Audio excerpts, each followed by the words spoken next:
আমার আম্মু অসুস্থ হয়েছিল, পরে আমার গায়ে হাত দিত। আমার মা ওগুলোর সাথে জড়িত আছে।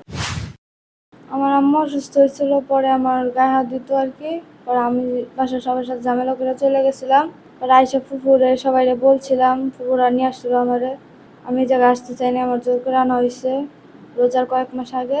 আনার পরের থেকে এরকম নির্যাতন শুরু, কত 5-6 মাস ধরে শারীরিক নির্যাতন। আর রাতে ঘুমায় থাকতাম, ঘুমের ভেতরে আমি কিছু বুঝতে পারতাম না, সকালে উঠে বুঝতাম। আমার মা ওগুলোর সাথে জড়িত আছে। জোর করে বলতে আমি ঘুমের ভিতরে থাকতাম, আমার কোনো হুঁশ থাকতো না তখন। আমার জানা মতো আমি কোনো ওষুধ খাইতাম না। জানাইছে অফিসের অনেকজনই জানে, অনেকজন বলতে আমি যে সেকশনে কাজ করি ওই সেকশনে সবাই।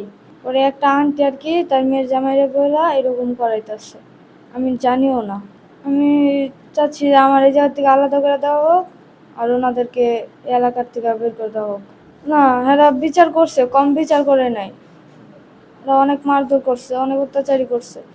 এখন আমার ছোট ভাই বোন নিয়ে এগুলার পরে যদি তার লজ্জা থাকে অবশ্যই শিক্ষা হবো।